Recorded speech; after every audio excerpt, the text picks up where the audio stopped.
전 세계 갤러방송 시청자 여러분, 대한민국은 지금 정치권이 요동치고 있습니다. 지금 국회에서는 패스트트랙한 상정안을 놓고 지금 여야가 치열하게 대립하고 있습니다. 그러한 가운데 총선 정권 이제 스타트되었습니다.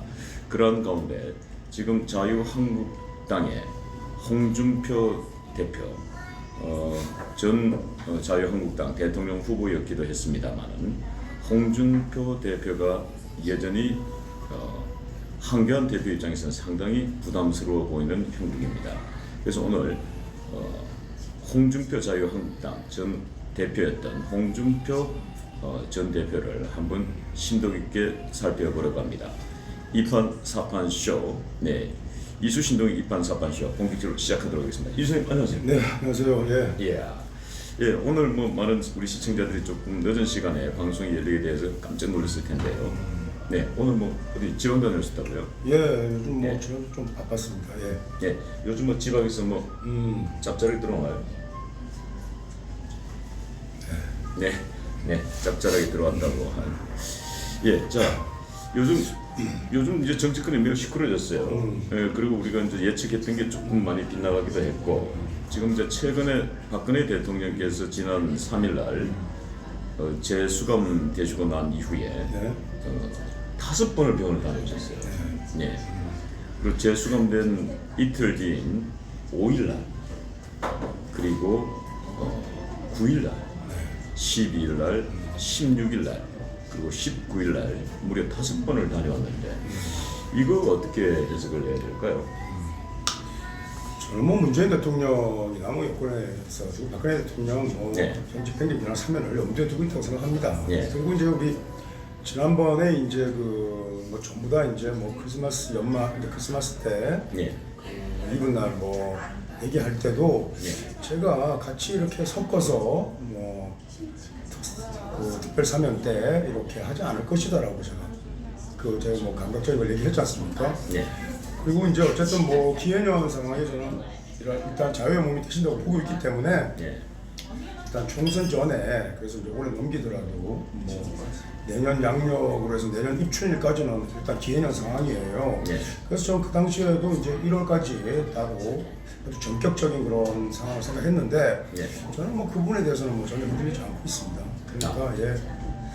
박근혜 대통령께서 예. 자유의 몸이 되는 거 기회해야 되고 또 이제 뭐 그렇다고 해가지고 지금 뭐 박근혜 대통령의 재판을 외쳤던 그것들이 또 가일층 또 분발해서 또 외쳐야 되겠죠. 근데 이제 여권 측에서는 그것을 뭐 박근혜 대통령을 지지하는 국민의 이제 뭐 부름에 호응해가지고 하는 그런 형태를 보이지 않고 있으니까. 근데 이번에 뭐 정세균 이제 총리와 관련해서도 국민 화합을 이번에 얘기했지 않습니까? 그렇죠. 국민의 박근혜 통합. 대통령의 석방을 일단 염두에 염두에 두고 있기 그렇죠. 때문에 나온 그렇게 얘기입니다. 예. 그래서 저는 기회는 상황이 일단 될 것으로 일단 저는 이렇게 뭐 확신하고 있어요.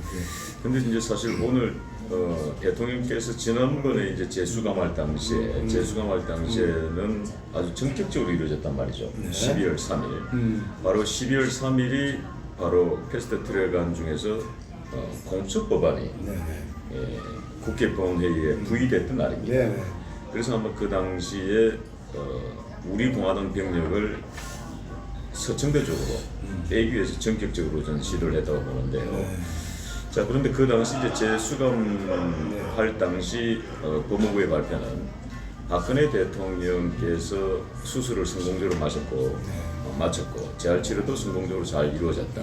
그래서 생활하는 데는 전혀 문제가 없다라고 해서 이제 재수감됐습니다만은 그런데 지금 대통령이 병원에 가시는 게 4일, 3일, 4일, 3일 이 간격 일주일 2번씩 지금 병원 다녀오시는데 근데 그것은 지금 법무부 발표가 조금 차이가 있지 않냐 싶기도 한데 그거는 아까도 좀 말씀드렸습니다만 또 거기에 지금 대통령께서 파기 한송심 사건 2건이 최근에 병합됐습니다. 네. 우리가 서울 우리 국립대 다녀서 잘 알지만 사건이 병합된다라는 것은 그 형량이 줄어들 확률이 상당히 높아진 거죠. 오히려. 예. 그래서 그런 걸 염두에 뒀을 때 정세균 총리에 대한 지명 이런 걸 염두에 봤을 때 틀림없이 이제 말년 병장이 제대 날짜를 잡았다. 뭐 이렇게 봐주는데 어떻게 보십니까? 저는 그래도 제가 그 소위 제가 명리학자라고 하는 사람인데 네. 이 판의 세계에서 물론 뭐 제 학문적인 어떤 지식체가 좀 왜곡되어서 또 좀 변화 뭐 더 진화할 수는 있겠지만 제가 뭐 평소에는 박근혜 대통령의 팔자를 전혀 모르고 있습니다만은 박근혜 대통령 팔자를 제가 꺼내서 보면은 항상 같은 얘기가 나온다고요. 그러니까 우선 뭐 기해년에 이제 기해월이었죠. 지난 이제 뭐 12월 10일까지가 그때 좀 더 모멘텀이 형성될 가능성은 높지만은 뭐 그렇지 않다고 해서 기해년에 일어날 상황이 일어나지 않는 건 아닙니다. 그래서 우리가 이렇게 명리에서 운을 볼 때 10년 대운이라는 게 있어요. 그러니까 10년씩 크게 바뀌는 운을 대운이라고 하고 또 한 해의 운을 우리가 이제 세운이라고 하고 뭐 월운도 있고 일운도 있고 또 뭐 시운도 있겠죠. 그런데 조천수 이제 군왕론에 보면 한 해의 운이 군왕과 같은 거예요. 한 해의 성패가 이렇게 한 해의 운에 달려 있다고요.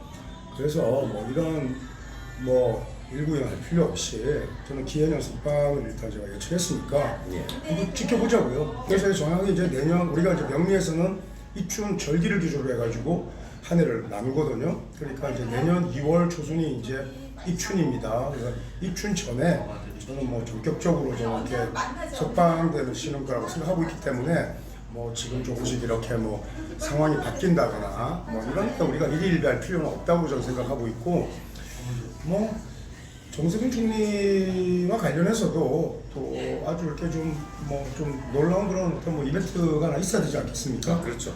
네. 그리고 이번에 이제 뭐 불법 법안도 있고 또 사면도 있고 아주 국민들의 인심이 극적으로 좀 악화될 가능성이 높습니다. 공수처법은 통과돼도 문제, 안 통과돼도 문제입니다. 그런 상황에서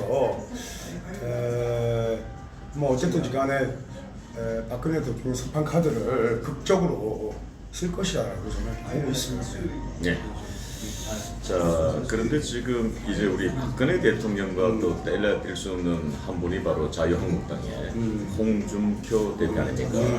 그 홍준표 전 대표가 춘향이와 탄핵정부 때 박근혜 대통령을 비롯해서 춘향인 줄 알았는데 향단이었다. 이거 정말 가슴 아프게 했거든요. 아니 춘향이었다고 생각했는데 향단이었다. 그리고 이제 홍준표 대표가 대권 주자가 되고 난 이후에 참패를 했죠. 예, 본인께서는 뭐 한 잔술을 뛰어넘어서 성공적으로 얘기했습니다만, 자 홍준표 대표 지금 사주는 어떻습니까? 이분 앞으로. 저는 뭐 홍준표 대표는 사석에서 한 2번 정도 뵀는데 그럼 사주 팔자를 제가 직접 확인한 적은 없어요. 예. 근데 이분은 이제 그럼 뭐 사석에 2번 뵀어요. 우선 이제 뭐 예. 가보생이라고 해서 예. 말띠로 이렇게 1954년생으로도 알려져 있고 예. 또 한 살 더 많은 계사생으로도 알려져 있습니다. 예. 근데 이제 둘 다 이제 을일주로 나와요. 그래서 한 사람은 이제 양력으로 우리가 54년생으로 보면 을미일주로 나오고 예. 그다음에 이제 시중에 또 알려진 거는 이제 을해일주로 나오는데 그 문재인 대통령이나 또 그때 이제 김정숙 여사 전부 다 이렇게 또 이재명 지사 전부 다 이제 해월이나 이렇게 겨울에 난 을목일주거든. 그러니까 동목들인데 우리 홍준표 전 대표도 어쨌든 뭐 여기서 동목이라는 것은 겨울에 난 겨울에 난. 을목일주라는 건데 예. 같은 겨울에 난 을목일주예요. 예. 그래서 저는 이분이 이제 생시가 확인되지 않아도 그동안의 이력을 보면 어쨌든 이제 병정화를 쓰시는 분 같은데 뭐 그렇게 본다면은 이분이 이제 2021년이 이제 가장 이제 정계를 거의 은퇴하는 걸로 보고 있고 그래서 2021년 정계 은퇴다. 이미 간 걸로 저는 보고 있습니다. 예. 그래서 이분이 뭐 지금 이제 박근혜 대통령 탄핵과 관련해서 전혀 뭐 채무의식이 없는 듯이 말씀하시고 그렇게 하는데 아니 뭐 아까 조금 전에 얘기한 그런 뭐 비유도 그렇지만 이분이 좀 이렇게 이제 풍자에 능하죠. 이제 세타에 능한데 풍자가 꽤 유쾌할 때도 있지만 대체로 강자보다는 좀 위기에 처하고 좀 잘못한 사람들을 꼬집는 데 많이 쓰시는 분이더라고 이분이. 근데 어쨌든 제가 볼 때 출근시켰지 않습니까? 그러니까 그렇죠. 예. 저는 뭐 이분이 기본적으로 탄핵을 찬성한 분들하고 같이 이렇게 발걸음을 맞춰온 분인데 이제 와서 저렇게 하는 것도 좀 비겁하고 좀 뻔뻔하다는 생각이 들어요. 예. 그리고 뭐 우리 또 지난 방송에서 우리가 한교안 대표가 뭐 공천을 절대 주지 않을 거다라고 제가 이렇게 얘기했는데 이제 뭐 운전 배제설이 나오고 있는 거죠 지금. 네. 자, 홍준표 대표에 대해서 제가 간략하게 설명해 드리자면 홍준표 대표는 검사 시절에 모래시계 검사로 잘 알려져 있습니다만 YS 퀴즈로 알려져 있습니다. YS가 픽업을 했고요. 그리고 동대문 을에서 서울 동대문 을에서 내리 4선 국회의원을 역임합니다.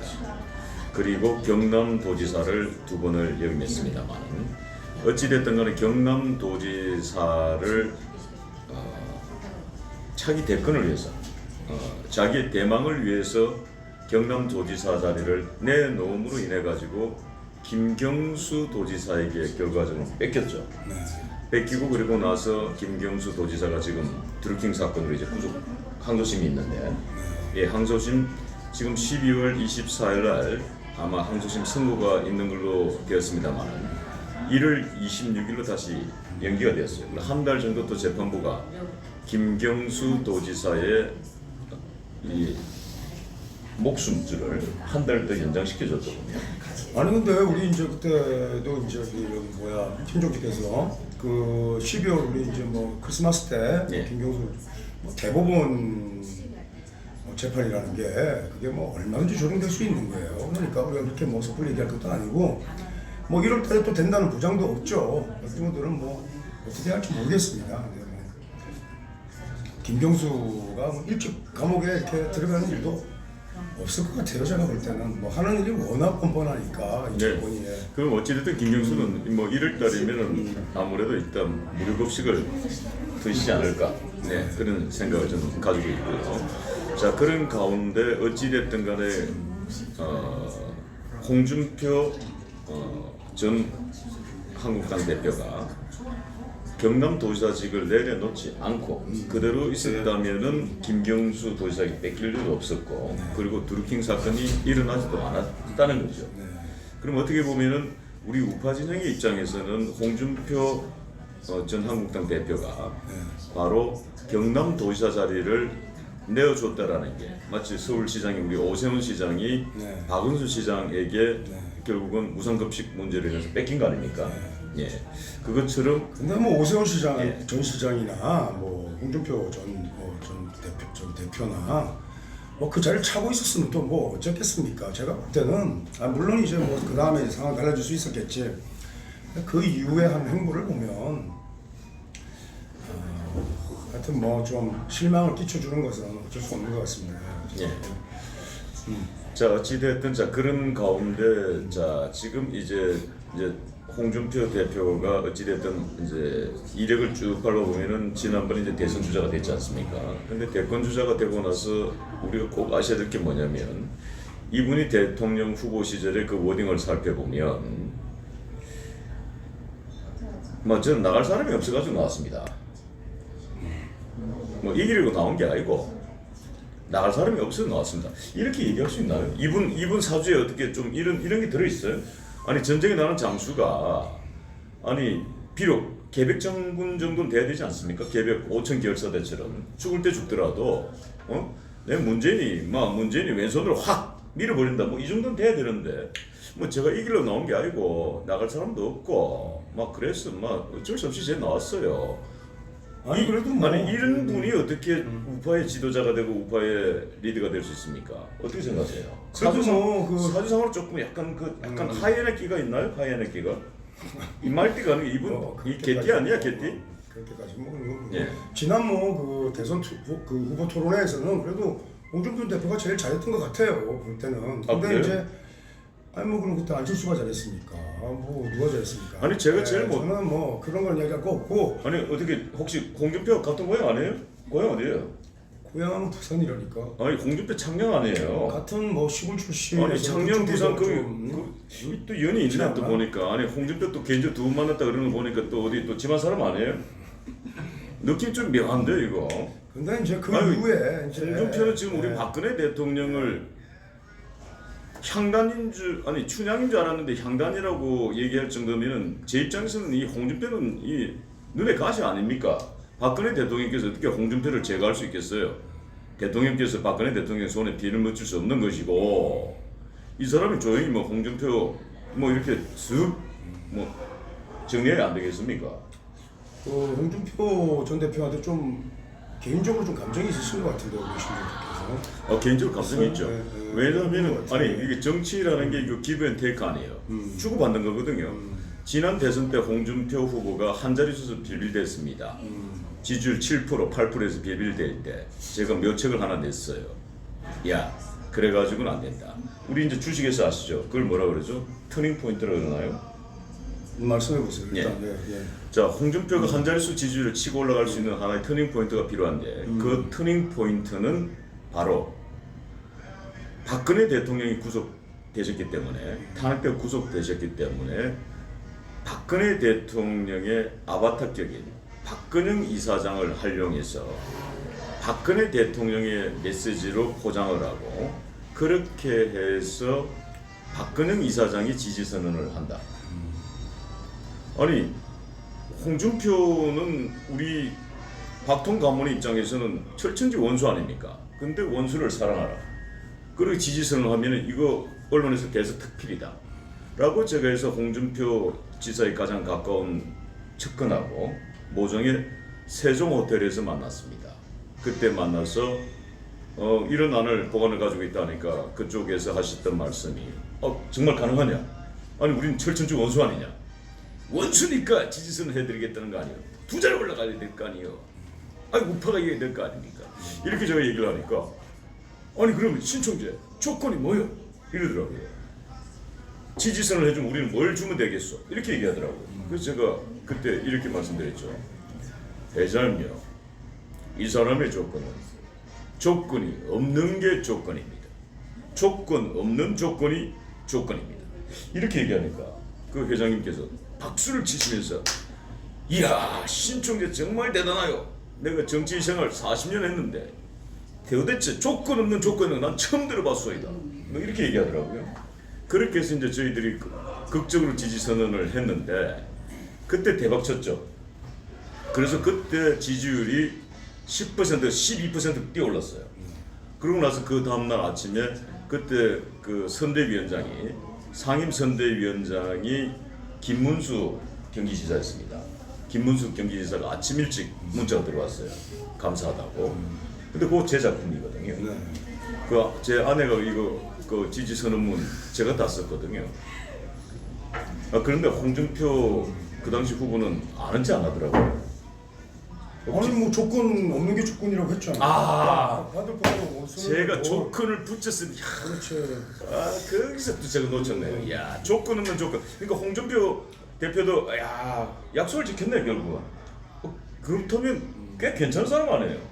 아니 뭐 본인 스스로가 굉장히 사심이 없는 것처럼 연출해놓고 나서 그 다음에 뭐 바로 뭐 보답이나 인사가 없었다고 섭섭해하는 그건 뭡니까? 난 저는 좀 모르겠는데. 전 사실 앞으로 이제 정치하시면서 전 사심이 있죠. 사실 기브앤테이크라는 게 되게 중요한데 이 기브앤테이크를 잘하는 사람들이 사실 성공한 사람들이에요. 대표적으로 이제 이낙연, 정세균 기브앤테이크 잘해가지고 지금 뭐 총리 자리 꽤 장관이에요.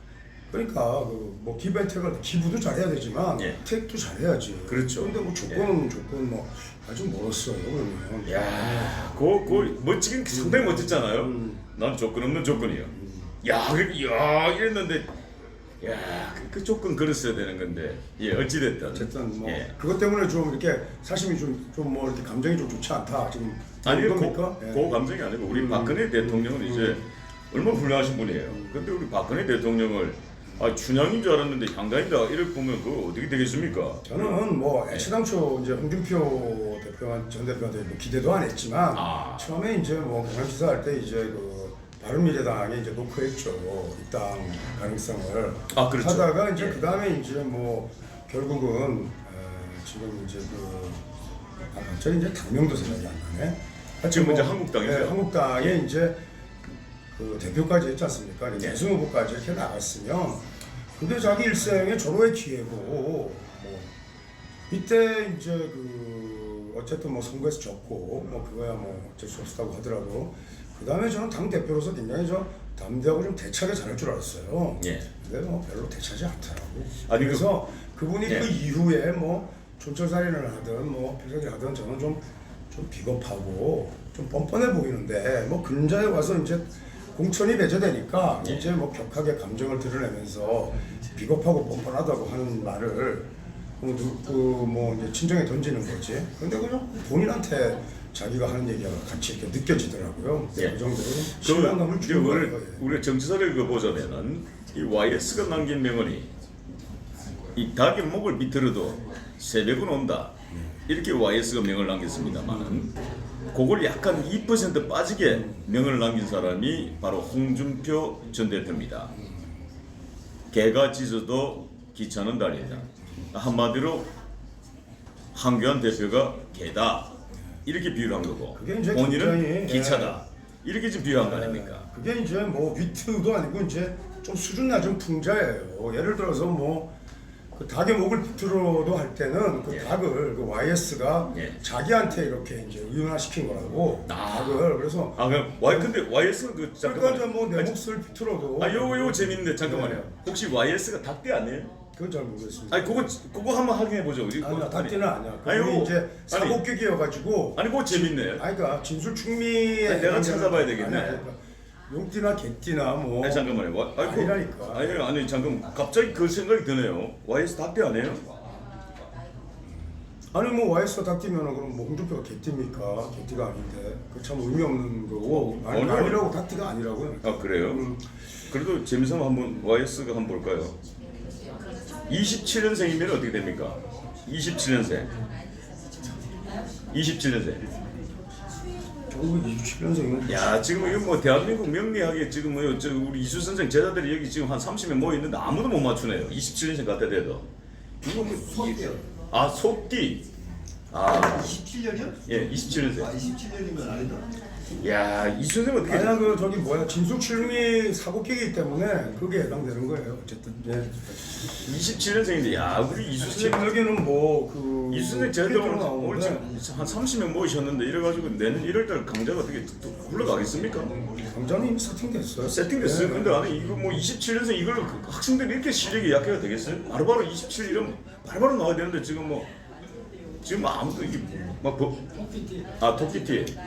야, 그러니까 토끼띠로 나오는데 예. 토끼띠가 아닐 거야. 그 사고격이라서 그러니까 진술충미에 해당된다고 내가 알기로. 근데 일단은 뭐 그럼 YS가 말을 잘못했네요. 토끼의 목을 비틀어도 새벽을 온다 이래야 되는데 닭은 비틀어도 새벽을 온다. 이 YS가 이러니까 홍준표도 따라서 한다고 말이야. 아니 그러니까 개가 짖어도 기차는 달린다. 닭의 목을 비틀어도 새벽이 온다라는 것은 뭐 예. 새벽이 온다고 해서 닭이 뭐 섭섭할 것도 아니고 예. 그다음에 자기를 이렇게 이제 의존해가지고 닭을 한 건데 예. 개가 짖어도 기차는 간다 이 말은 뭐냐면은 예. 자기가 기차고 자기를 배제하는 사람들이 다 개라는 뜻이거든.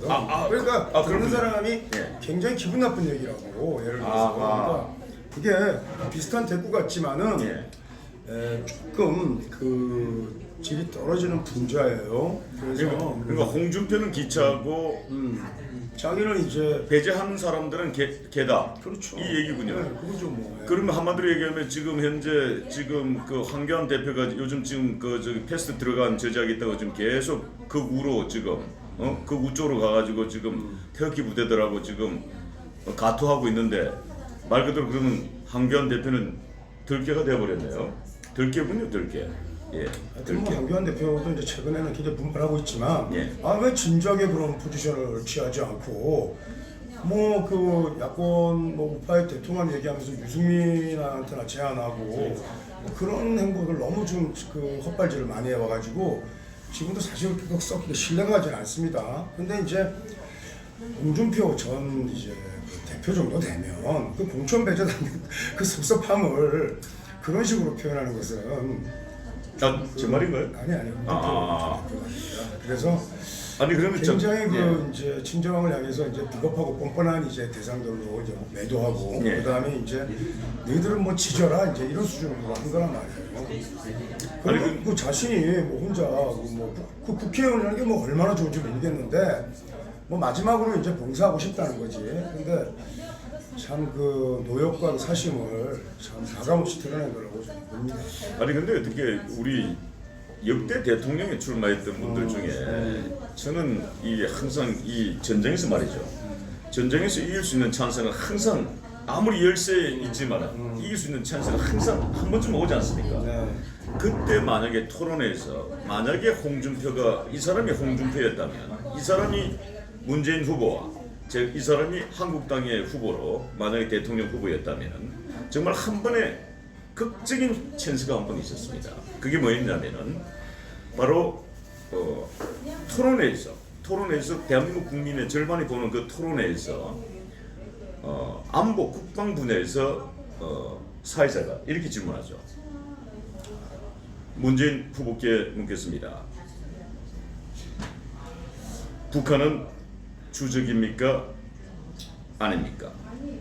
이 얘기를 하죠. 그때 문재인 후보가 정말 충격적인 이야기를 하지 않습니까? 북한은 주적이 아닙니다. 북한은 우리와 같은 사람입니다. 우리 패입니다. 우리 패. 이렇게 얘기를 하잖아요. 북한은 주적이 아닙니다라고 딱 이렇게 얘기했었나? 얘기했죠. 표현하지 못하고 아니죠. 북한은 주적이 아니라 분명히 얘기했습니다. 자, 이때 홍준표 후보는 홍준표 후보가 보수를 대변한다는 양반이 후보가 말이죠. 닥쳤던 게 지붕 쳐다보는 격으로 멍하니 이렇게 쳐다보고 있었어요. 그때 만약에 제가 홍준표 후보의 자리에 앉았다면은 바로 문재인 후보가 북한은 주적이 아닙니다. 요 얘기를 하는 순간 이 사람은 자리를 빡 박차고 일어나서 바로 옆에 쥐고 있던 원고를 손에 딱 쥐고 그냥 문재인 후보, 왜냐면 이게 생방송이니까 라이브 아니에요. 편집이 불가능하니까 요 원고를 딱 쥐고 문후보 당신은 빨갱이야 하고 팍 던지는 거예요. 그러면 다음날 정치면 일면에 문재인 빨갱이라고 모든 언론과 외신 모든 방송 한 달 내내 문재인 빨갱이라고 가는 겁니다. 그러면은 그게 뭐냐? 이념 전쟁에서 이기는 거예요. 근데 그 한 번의 찬스를 놓치는 거 보고 내가 괜히 지지선을 내가지고 괜히 두 자리만 올려줬네. 그냥 한 자리에서 그냥 아예 한국당 공정보내 시기에 비기인데 내 그 생각은 했습니다. 어찌 생각하십니까? 몇 번 들은 얘기입니다. 신총장한테 제가. 근데 박수가 좀 안 터지네요. 박수만 터지네요. 아니 어떻게 생각하세요? 요거 했으면 그냥 뒤집었어요. 그거 순발력 싸움인데 그게 안 되더라고 내가. 그래서 역시 이 전쟁에 지휘관은 말이죠. 이 이순신이 그냥 나오는 게 아니다. 이 원균이가 아무리 그 배 300隻끌고 나오면 뭐합니까? 그냥 쫙 가는데 우리 이수 선생이 아무리 명량으로 쫙 풀면 뭐합니까? 그냥 구렁이 담는가 이게 쑥 넘어가는데 역시 정치는 이 사판계의 정치의 신이 나서야 이 대한민국을 해결하지 않나 뭐 이런 생각이 조금 듭니다. 네. 미안합니다. 아닙니다. 오늘 일정도 좀 굴굴하고 해서 제가 좀 자제하고 있는데 아니 이거 같은 얘기를 계속 하니까 아니 그 홍준표가 그 박근혜 관객들도 별 감동이 없잖아. 아 그래요? 아니 홍준표가 그 우리 박근혜 대통령을 향단이라면 안 겠었는데 좀 참을렀겠더만은 아니 우리 대통령을 그 향단이가 뭡니까? 어쨌든 그럼 홍준표는 그러면 뭐야? 마당새인가? 이방인가? 그럼 난 뭐야? 난 변사또인가? 이 뭐 헷갈리네요. 야, 오늘 저도 일진이 안 좋네요. 저도 헷갈리는데. 이야, 그렇습니다. 하여튼 이제 지난주에 우리가 또 방송을 좀 넘어갔잖아요. 그래서 제가 이제 오늘 또 했는데 요즘 이제 연말이고 이러니까 사실 좀 일정이 좀 번거롭고 이래서 이제 그래도 우리 이제 시청자분들이 계시니까 좀 해야 되겠죠. 근데 사실 주적이 북한이 주적입니까? 이렇게 좀 스트레이트하게 질문할 수 있는 것도 홍준표였고 그런 점에서는 홍준표가 질문한 게 아니고 질문했죠 그렇게. 제가 기억하기로는 사회자가 질문을 했고 문 후보가 아닙니다 했을 때 홍준표는 그 다리를 막 차고 일어나지 이런 문 후보 당신 빨갱이야 하고 팍 던졌어요. 시간을 봤는데 하여튼 저는 그 홍준표가 좀 스트레이트하게 좀 단도직입적으로 질문하고 그랬다고 보는데 뭐 어쨌든 그분은 좀 아쉬운 건 있어요. 그리고 이제 이후에도 아무리 친척 같은데. 아니요 이후에도 예. 그러니까 이제 관료 출신의 이제 뭐 정치가가 갖고 있는 아니, 그런 아니, 야성적인 측면에서 아니 홍준표 검사 출신 아니에요? 그러니까 관료 출신이죠. 아니 검사가 무슨 관료예요? 깡패 출신. 검사가 왜 관료지? 아니 검사는 깡패 아니에요. 엘리트 깡패가 검사 아니에요. 아 믿지 않네 진짜. 아니 조폭들도 검사배가 발발 떨잖아요.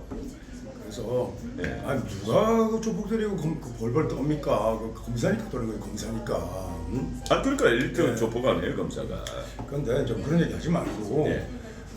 어쨌든 뭐 그 사람이 이제 혼자서 이렇게 야성을 보여주거나 이제 약간 오염됐어요. 이제 그 사람이 이러네. 이제 본격적으로 이제 홍준표 디스하기 시작하는데 이제 홍준표 대표가 아니라 그 사람이 바로 이제 이게 제가 세긴 세네. 예. 되찾지는 못했다고. 근데 그게 뭐 전부 다 우리 보수 전체가 한번 자성해보고 반성할 필요입니다. 뭐 예. 홍준표에게 또 기대를 했던 많은 보수파 시민들이 있었잖아요. 죄송합니다. 제가 지지선 했습니다. 예. 저도 뭐 저희 이제 대통령 이제 선거 투표 당일날 저희 아버지와 같이 갔는데 아버지가 이제 홍준표를 저보고 찍으라고 이렇게 강권할 정도로 저희 아버지도 굉장히 그 당시에 그러셨는데 뭐 그래서 저는 안 될 거 뻔히 알면서 제가 그때 찍었던 기억이 납니다. 그렇게 하고 나서 그 다음에 이제 뭐 또 대법원에 또 재판도 계류되어 있었고 예. 하여튼 결정적일 때 이렇게 한마디 이렇게 하지 못하더라고요. 그래서 좀 실망을 했고 역시나 했는데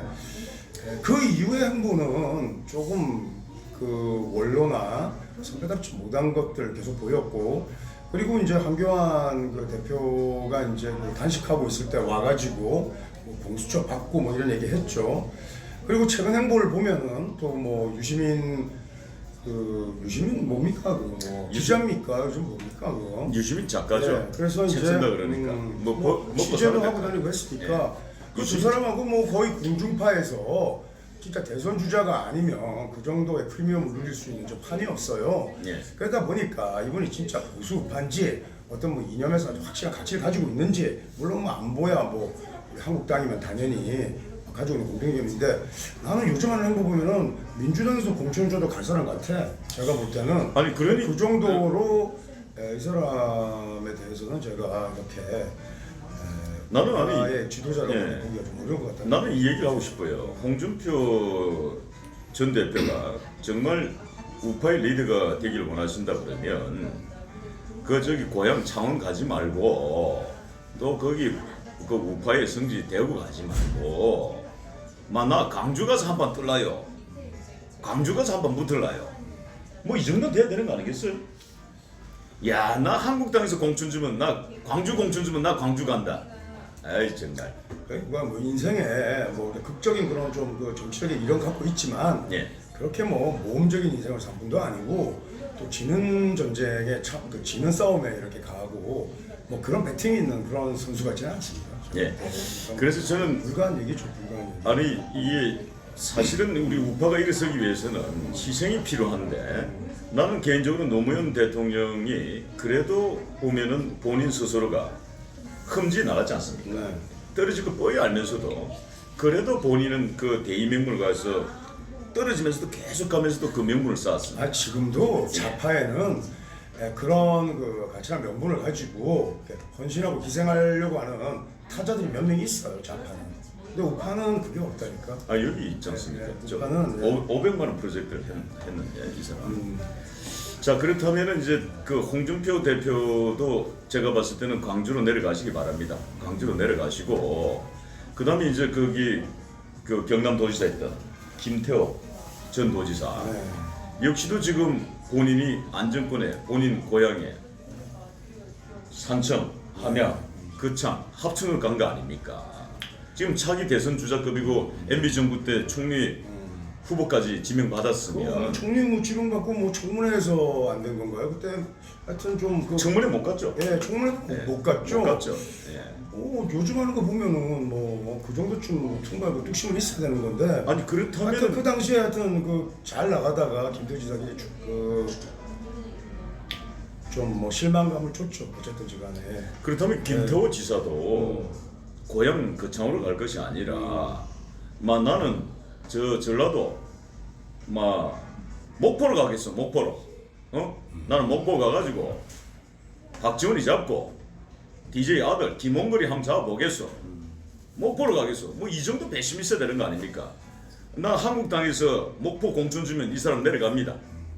물론 공천 줄 리도 없지만 내 공천 주면 내 목포 내려갈 자신 있어요. 뭐 신총장은 이럴 게 없습니까? 500만 원이면 되니까. 우리는 500이면 되니까.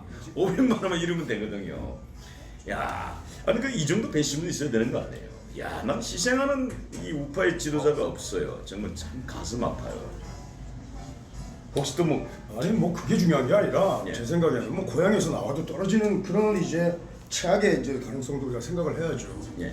그렇게 되면 그 인생이 얼마나 마지막이 그 인생이라는 게 이제 이렇습니다. 예를 들어서 이제 뭐 우리가 삶의 그 과정도 굉장히 중요하지만 인생은 그 삶은 결과가 중요하다고요. 결과가 우리가 뭐 그 예를 들어서 평생 그 기방에서 분냄새를 풍기고 살던 여자라도 뭐 늙음하게 좋은 남자 하나 만나가지고 정결하게 그 남자 한 사람 이렇게 뭐 그 정조를 지키면서 잘하면은 사람들이 다 이구동성 칭찬하지만 평생 뭐 그 기부인으로 살거나 뭐 존경부인으로 살다가도 뭐 늙음하게 남자 하나 잘못 만나가지고 집을 나가면 세상 사람들이 다 돌전지고 욕합니다. 그렇죠. 그게 예. 결론이 참 중요한데 그 홍준표 전 대표가 이제 마지막을 어떻게 정치생활을 해야 되는데 뭐 아직 스스로는 이제 마지막이라고 생각하지 않겠죠.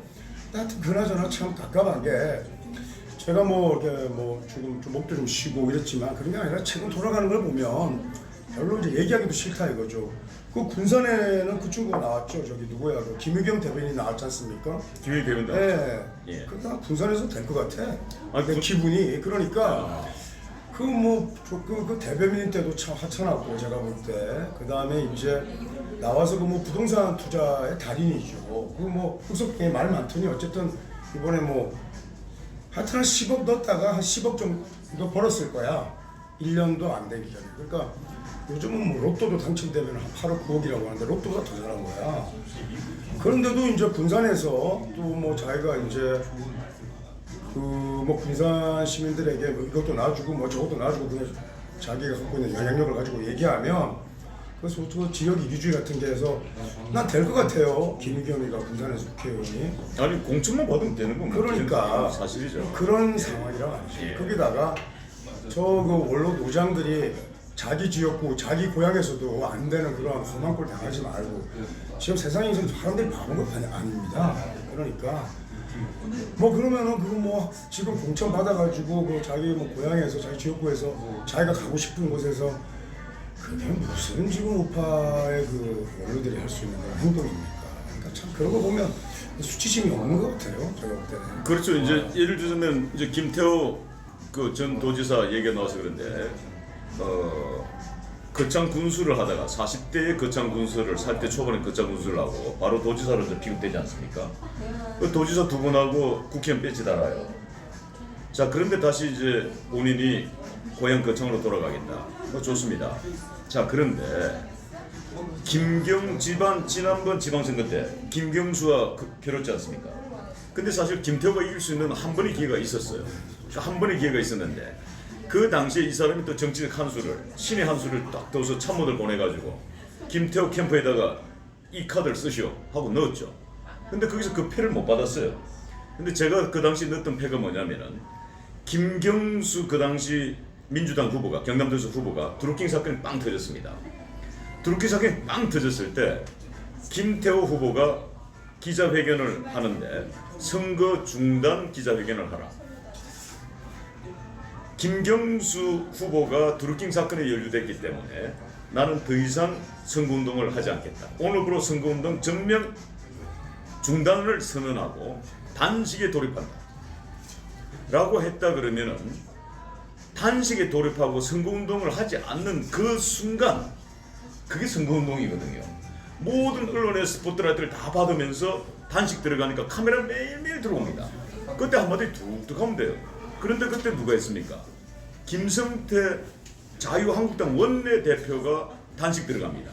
그래가지고 국회에서 단식하다가 모든 언론을 김성태가 다 안고 들어가 버렸어요. 그러고 나서 김성태 원내대표가 괴한에게 어퍼컷 하나 맞잖아요. 끝부터 하나 맞고 그냥 정치적 생명 끝나버렸죠 지금. 그러면 김경수 도지사를 꺾을 수 있는 저리의 기회는 바로 드루킹 사건이 터졌을 때 김태호 한국당 후보가 나는 오늘부로 전면 선거운동을 중단하겠다. 김경수 후보의 드루킹 사건의 몸통은 김경수 후보다. 이렇게 하고 단식에 들어갔다 그러면 그게 선거운동이거든요. 그게 선거운동이에요. 이렇게 머리가 없어가지고 무슨 앞으로 정치를 하겠습니까? 이러니 200만 원밖에 없는 공화당이 자유한국당 흔들어 제끼지 않습니까? 미안합니다. 예. 아니 뭐 신종재가 아픔을 제가 가까이서 이렇게 있으면서 이해해요. 뭐 좋은 얘기 많이 해주고 파격적인 제안을 많이 해도 아무도 안 들어주니까. 야, 아무도 안 들어주니까 야 왜안 들어주는지 왜 안 해보라고 예를 들어서.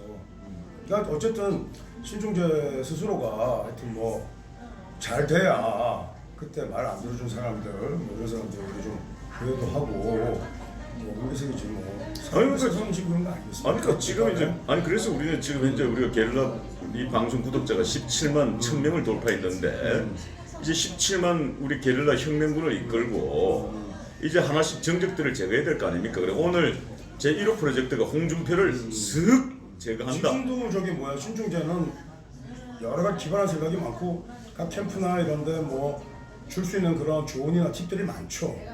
근데 절대 안 불러주죠. 왜냐면 가면 다 위험하니까. 야 그래도 이제 근데 하여튼 예. 조언이나 충고 이런 게 별로 그렇게 좋은 게 아니에요. 자기 스스로에게. 그러니까 조언이나 충고를 많이 하는 사람들이 별로 이렇게 행복하고 잘 나가는 사람들이 별로 없습니다. 예. 그러니까 스스로 잘 되는 사람들은 뭐 누구에게 어드바이스하고 조언하고 이런 걸 별로 즐기지 않는다고. 네, 그래서 제 스스로 이제 요즘은 예. 이제 좀 덜한 것 같아요. 보니까 신종재가. 네. 근데 이제 잘 안 될 때는 그런데 저도 이제 과거에는 뭐 이렇게 조언도 해주고 또 제가 뭐 명략자다 보니까 사람들이 저에게 이렇게 상담을 하고 조언을 구하는 경우가 많아요. 근데 혹시 잠깐만요. 우리는 이렇게 조언해주고 있는 사람이 아닙니다. 지금 분위기 봤을 때 혹시 이낙연 총리가 한 번 연락 안 왔습니까? 느낌이 지금 올 것 같은데요. 왜냐하면 지난번에 이낙연 총리 완전하게 띄웠거든요. 그리고 지금 이낙연 총리 지금 이제 문재인 대통령이 이제 놓아드리겠다. 이낙연 총리의 정치를 하시기 바랍니다. 이제 이낙연 총리는 본격적으로 지금 총리직 물러나는 순간 지금 정세균 총리하고 바톤 터치하는 순간 이낙연 총리는 대선 캠프가 꾸려집니다. 대선 캠프가 꾸려지면 아마 우리 이수 선생을 아마 영입할 확률이 상당히 많은데 그때 가시면은 하여튼 나를 잊지 마시오. 야, 여태 강 하나 살짝 또 팔아야 되니까 우리 강을 팔아야 되니까 먹고 살기 힘드네 정말. 아이 참. 아이. 그래 내가 볼 때는 신종재가 참모로 잘 맞는 것 같아. 지도자보다는. 아니 이거 뭐시오? 무슨 그 스폰 그건 말씀하시는? 뭐야 뭐 이것저것 다 하려고 그래. 일단은 그냥 정작 한 아니 아무것도 보니 없으면서. 아니 보니까 저 이낙연 총리한테 이거 저기 러브콜 받으셨네. 전화 받았네. 야 은근히 또 나를 참모로 또 내려앉히네. 아니 이낙연 총리는 이거 가지고 제낄 수 있는데 내가 말이야. 아니 이낙연 총리 이거 지킬 수 있어요 정말. 뭐 어떻게 이낙연 총리 뭐 향사 좀 밝혀보십니까? 예? 아 저는 지난번에도 말씀드렸습니다. 이낙연 총리는 사실은 저는 문재인 대통령 입장에서는 이낙연 총리가 불안한 겁니다. 불안하단 봐요. 그래서 사실은 정세균 총리 카드를 뽑았다고 저는 보는 거예요. 왜냐면은 사실은 지난번에도 말씀드렸습니다만 문재인 대통령은 사실은 조국이라는 신상품을 가지고 자기 퇴임 이후에 노후 보장 보험으로 조국에게 올인했어요. 올인을 했는데 왜? 그리고 이낙연 총리를 애드분을 띄워서 조국이가 잡아먹는다. 이 전략을 구사했는데 이낙연 총리가 그걸 모를 일이 있습니까? 이낙연 총리도 다 알고 있단 말이죠. 사람이기 때문에. 그 이낙연 총리는 아이고 예 대통령님 하면서 뒤는 칼을 갈고 있는 거야. 내가 대통령만 돼봐라. 응? 조국이 키웠지. 내가 박근혜 대통령 죄도 없는데 집어넣었지. 내가 보니까 먼지 많더라. 확 싹 다 틀어버려야지. 이렇게 불안해진 거예요. 그러니까 야 안 되겠다. 야 이낙연 총리 지금 칼 갈고 있다. 정세균이 잡아들이자. 뭐 이렇게 된 거 아니겠어요? 난 그렇게 보는데 어떻게 생각하세요?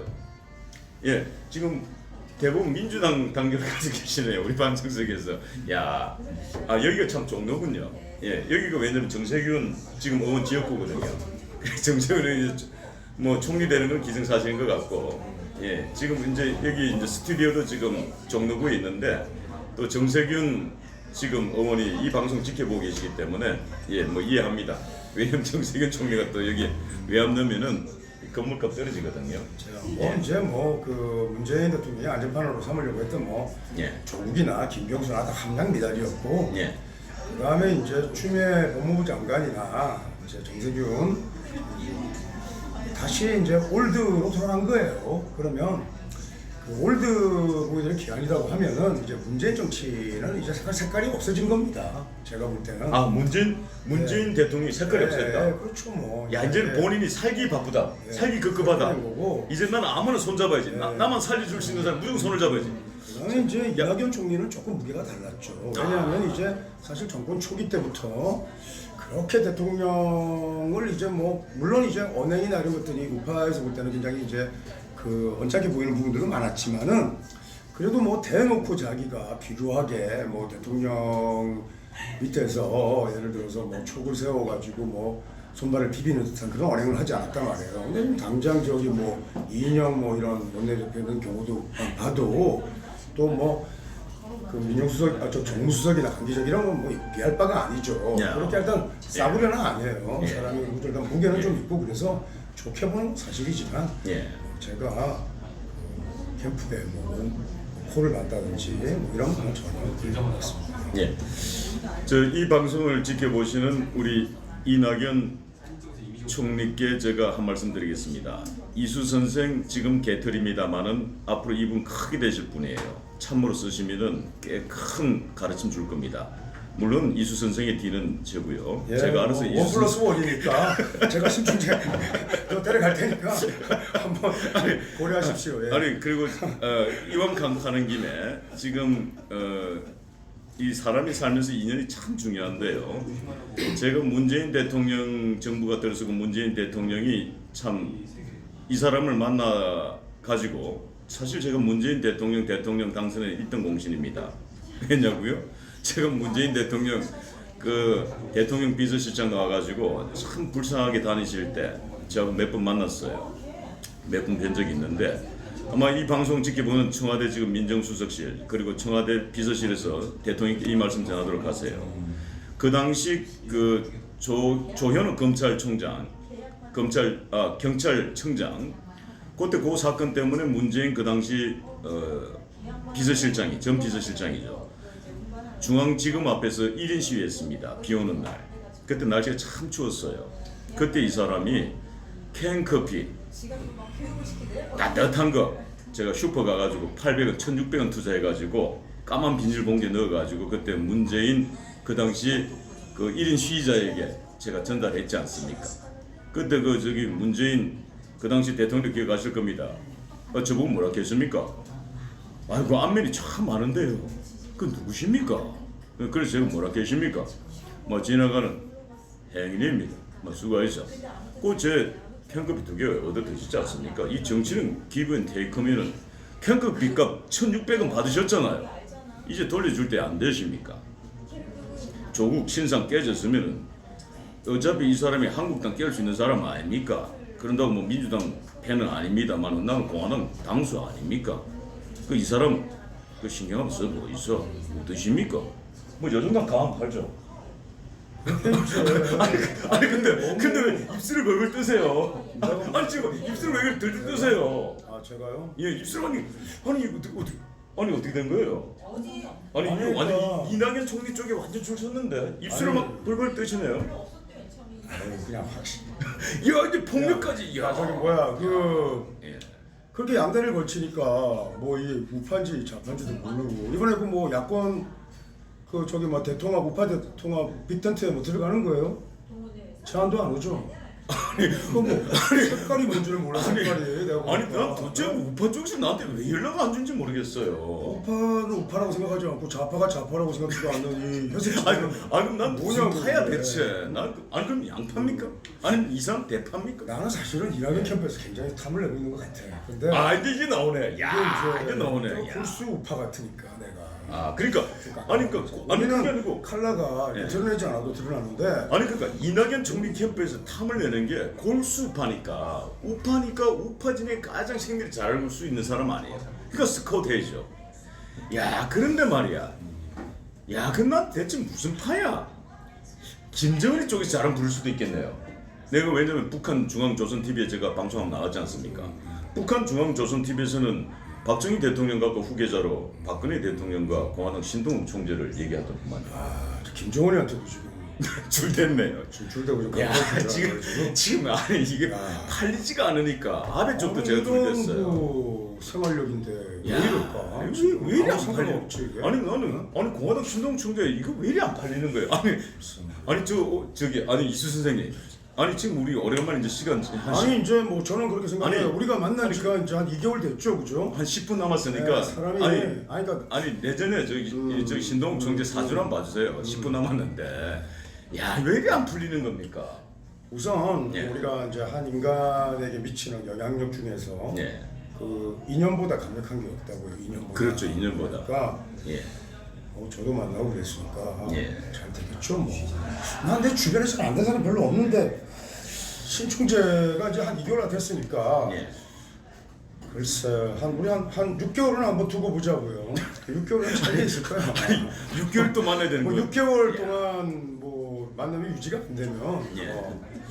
좀 어려운 거지. 야, 그러니까 6개월 동안 게릴라 방송 붙드는 방법도 특이하네요. 6개월 동안 게릴라 방송을 내가 붙는 거야? 붙여봐야 되니까. 야, 왜냐면은 내년에 지금 강의해야 되는데. 아니 내가 얘기했잖아. 내가 좋은 사람들 있어가지고 좀 소개해서 좀 불러 술자리 같이 하려고 해도 예.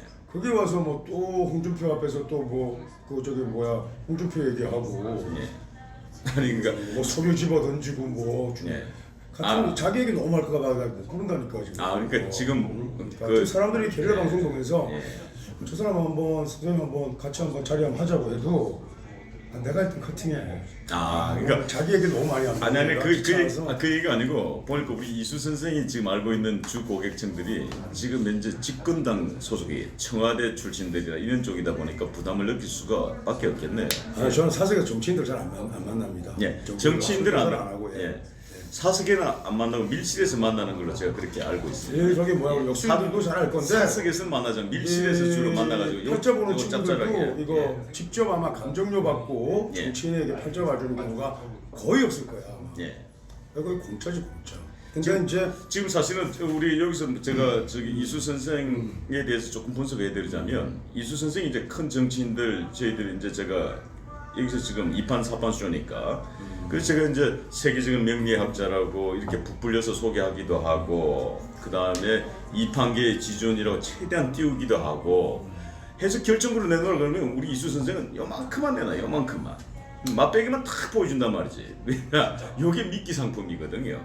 요거 보고 정치인들이 이제 전화 오라는 거지. 그래서 이분은 꼭 가면 밀실에서 만나요. 내가 아니 보니까. 뭐 이판계 지존이나 뭐 이판계 전체를 다 두고 모르겠지만은 예. 뭐 세종 명리학자나 명리학계에서 예. 뭐 내가 이렇게 전설적인 사람이라는 건 팩트고 그 다음에 이제 뭐 사판에 뭐 야. 교수 뭐 야. 정치의 신 이런 거는 좀 간지러운 그런 가장인데 야. 그러니까 같이 이렇게 이제 하다 보니까 이제 같이 가자 도매급으로 이렇게 뭐 과자가 더 상당히 부담스러운데 사실 뭐 그 제가 명리학자로서 뭐 이렇게 비교할 수 없는 거는 팩트니까. 예, 제가 정말 이수 선생 만나서 그거는 뭐 겸손해지기가 좀 어렵습니다. 예. 사실이니까. 예. 제가 사실은 이수 선생을 만나서 많은 덕을 보고 있습니다. 사실 이곳 스튜디오 협찬은 이수 선생이 따냈습니다. 이런 데는 참 재주가 많아요 보니까. 그 다음에 지난번에 인천에서 잡았던 호텔도 역시 이수 선생이 따냈습니다. 물론 그 당시 호텔 협찬은 직접 호텔 회장으로부터 받은 게 아니고 우리가 손님으로 가정에서 들어가죠. 그래가지고 손님으로 가정에 들어가가지고 야 그때 투숙하셨거든요. 곧 그래도 보니까 장사를 참 잘하세요 보니까. 아니 제가 호텔에서 투숙했다 이런 얘기 하지 마세요. 집에서 상당히 곤란해지니까. 정말. 야. 내가 아무리 내가 가부장적인 사람이지만 야. 그런 얘기는 좀 자제해야지. 집에 댁에 들어가서 찜질방에 주무셨다고 얘기하시는군요. 누가 야 인천공항에서 찜질방 좋던데 해수탕 좋던데 이렇게 말씀하시는군요. 신총재는 상상할 수 없는 그 영역에 그 예. 가부장적인 권위가 있는 사람이에요. 그렇군요. 그냥 예. 담배 안 피죠 평소에? 예, 담배 안 옛날에 좀 피웠어요. 나 담배 아예 안 피웠어요. 예, 왜냐면 담배 사 필 돈이 없어가지고 담배는 안 피웠고 술은 일단 밥이니까 밥 대신 술을 마셨습니다. 예. 우리 이수 선생님 뭐 담배하고 술 다 하시죠? 저는 요즘은 이제 밥은 이제 그 외식이나 네. 이런 걸 잘 안 합니다. 뭐 담배를 못 피니까 그 장소에서 야. 저렇게 뭐 담배를 한 대 이렇게 피워 물고 가족들이 이렇게 맛있는 음식 먹고 이런 걸 보는 그런 장면이 되게 흐뭇하고 좋았는데 식당 가면 뭐 나가서 쭈그리고 다 피워야 되고 그러니까 아예 안 가고 예. 저는 주로 이제 집안 그 집에 이제 안방 침대에서 주로 피죠. 저는 뭐 아하. 예. 뭐 다른데 이렇게 뭐 야외 가서 피는 지 않습니다. 예. 자, 지난번 그 인천 방송에서 이 방송을 지켜보시는 우리 이수 선생님 사모님 제가 팩트 공개하겠습니다. 지난번 이수 선생님께서는 인천의 호텔에 묵지 않았습니다. 인천의 해수탕 찜질방을 이용했다는 점 제가 팩트 체크해드리겠습니다. 나는 찜질방 같은데 가본 적도 없는데. 그래요? 예. 아니 저기 뭐 찜질방 이런 데서 잠도 자고 했어요? 아니 제가 나는 그런데. 아니 제가 그 저기 예. 우리 갤러 방송 통해서 제가 말씀드렸는데 찜질방에 제가 6개월 동안 간 데가 있었잖아요. 아, 지금은 어떤지 모르겠는데 나는 그 찜질방 같은데 막 남자 여자들이 다 섞여서 막 이렇게 있고 쫙 이렇게 누워 이렇게 있는 거 보고 예. 나는 그 천박한 문화에 충격을 느꼈다고 우리나라 사람들이 왜 저럴까 했다니까. 아 그게 천박한 예. 문화라고요? 아니 어떻게 뭐 사람들이 다 섞여서 막 누워 있는데 내가 그걸 보고 내가 야 이게 그 진짜 마치 그 시신 같은 그런 불상을 느꼈는데 시신이요? 예, 사실 이게 있습니다. 이제 우리가 야. 뭐 건강 지금 공기도 좋지 않고 또 우리가 이렇게 뭐 음식도 뭐 이렇게 이제 공해 식품들이 많잖아요, 그죠? 그래도 뭐 현대인들이 과거에 비해서는 훨씬 더 오래 살지 않습니까? 장수할 수 예. 있는 물론 뭐 의학도 발달하고 했지만 그 죽음의 물상을 대체할 수 있는 그런 것들이 많다고요. 그래서 찜질방 이런 데 가가지고 또 아주 뜨거운 데 가서 이렇게 뭐 가마리 같은 거 메고 이렇게 있으면 네. 그게 마치 이렇게 그 불구덩이에 지옥의 불구덩이에 있는 그런 물상 같은 거거든. 아하. 그래서 사실은 위험을 굉장히 많이 대체하고 아하. 그 다음에 원인 모르게 아픈 사람들이 있으면은 굉장히 불안하고 그러면 지하실 뭐 한 4층, 5층, 6층 이런 데 내려가가지고 차를 세워놓고 한번 잠깐 이렇게 주무셔 보세요. 그러면 굉장히 개운해지는 걸 실감할 수 있습니다. 예. 그런 그 물상 대체가 할 수 있는 예. 그런 현대사회에서 많으니까 그래서 뭐 아까 저는 이제 개인적으로 굉장히 맞지 않다고 했지만 그런 뭐 찜질방 문화가 좀 그랬지만 어쨌든 뭐 그런 데 가가지고 이렇게 어두컴컴한 데서 이렇게 있는 것도 자기 물상에서 건강이라는 거 나쁜 건 아니니까 장단점은 있는 거죠. 네. 네. 야, 제가 이수 선생을 조금만 일찍 만났더라도 제가 사실은 중랑구에 있는 용마 사원에서 제가 6개월 동안 생활했다는 거 말씀드렸을 겁니다. 중랑구 용마 사원에서 제가 6개월 동안 생활했습니다만 그 당시 제가 납치를 당해서 그곳 찜질방에서 생활을 했습니다. 그때 그 찜질방 6개월만 생활 안 했어도 지금 이처럼 고생하지는 않았을 거예요. 이수 선생을 그때만 만났어도 이 사람 팔자가 펴졌을 건데 여러분 지금 빨리 이수 선생을 만나시기 바랍니다. 이수 선생을 만나시려면요 전화번호는 010-4250-5049번입니다. 이수 선생을 찾으시는 분은 010-4250-5049번을 연락하시면 이수 선생을 만날 수 있습니다. 이수 선생을 만나시면은 저처럼 이렇게 고난의 길을 겪지 않습니다. 아니요. 저처럼 시련의 길을 겪지 않습니다. 이수 선생을 만나면 팔자가 빚습니다. 단 이게 좀 들어간다는 사실은 미리 말씀드리고 요거 조금 비싸요. 네. 시장님 계속 사인 주시네요. 요거 좀 높이라고. 네. 저 우리 실장님 저분 무서운 분이거든요. 왜냐면 저하고는 한 10년 2년 됐습니다만은 10년 동안 제 뒤를 많이 캐신 분이에요. 우리 실장님 제 막걸리 많이 사주면서 녹음 많이 하시더라고요. 녹음을 이렇게 하시면서 신총재 약점만 잡으면 요거 가지고 한몫 잡을 수 있다. 신총재가 대통령 출마하면 녹음한 거 요거 공개하면 요거 쩐 된다. 아주 알뜰하신 분이에요. 아니 납치를 6개월 이상 당했습니까? 6개월 당했죠. 야. 영마 사우나에서. 근데 사우나에서 근데 그 탈출을 못한 거예요? 거기서? 그때 6개월 동안 납치 당해가지고 제가 그 다음 6개월 뒤는 제가 대장했죠. 왜냐면 조폭들이 전부 다 내 휘하러 다 들어왔으니까. 예. 조폭들이? 예, 조폭들이었어요. 예. 그 6개월 뒤에 조폭들이 전부 다 내 휘하러 다 들어왔습니다. 그래서 지금까지 살아남았어요. 왜냐면 그 병력들이 지금 저를 지키고 있거든요. 예. 이수 선생도 함부로 저를 이 주먹질 옆에서 쿡 치지 마세요. 제가 전화 한 통이면 애들 불러요. 용마 사우나입니다. 예. 네, 뭐. 예. 야, 예. 자, 아니 왜냐면 홍준표 우리 저기 전 대표가 이 모래시계 검사 아닙니까? 나는 여기 이거 보면서 예. 조폭들이 들어와가지고 동생들이 뭐 인사할까봐 예. 조마조마해. 예. 친하지할까봐. 아니 오늘 홍준표 우리 전 한국당 대표 얘기를 하다 보니까 또 조폭 얘기도 나오고 또 이런저런 얘기하다 보니까 어느덧 약속한 시간이 훅 지나갔네요. 훅 지나갔네요. 자 오늘 우리 시청해주신 시청 여러분 대단히 감사합니다.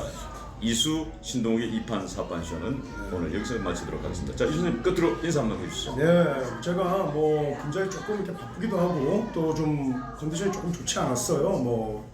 제가 이렇게 오랫동안 더운 나라에서 있다가 와서 이제 감기가 잘 걸리고 또 만나뵌 분들마다 제가 이렇게 뭐 열정을 다해서 이렇게 막 얘기하고 이러다 보니까 예전같이 않게 좀 목이 좀 쉬고 이렇게 해서 좀 이런 모습 잘 보여드리는데 좀 이제 관리해서 좀 이렇게 좋은 컨디션으로 여러분 찾아뵙고 그리고 또 우리 충청제 제 바람입니다. 그래서 이제 내년 봄까지 우리가 또 좀 잘 지내기를 이렇게 제가 바라고 이 방송도 계속 하기를 바라고 있는데 하여튼 여러분들에게 제가 좀 더 좋은 모습 그리고 좀 더 알찬 내용으로 찾아뵙도록 좀 노력하겠습니다. 자 연말 잘 보내시고 건강하시기 바랍니다. 네. 자, 갤러방송 시청자 여러분, 오늘 이수 선생이 이제 정신이 돌아온 것 같습니다. 드디어 공화당 신동욱 총재를 띄우기 시작했습니다. 그동안 자료 수집한다고 한 지난주 빠졌습니다. 전국을 다니면서 공화당 신동욱 총재 여론조사를 줄곧 했습니다. 보니까 오늘 여론조사 상당히 높게 나왔다고 합니다. 그래서 오늘 서서히 띄우기 시작하는데 아마 내년이 되면 이수 선생께서 공화당 신동욱 총재를 본격적으로 띄울 것 같습니다. 자, 함께해 주신 시청자 여러분 대단히 감사합니다. 네. 고맙습니다.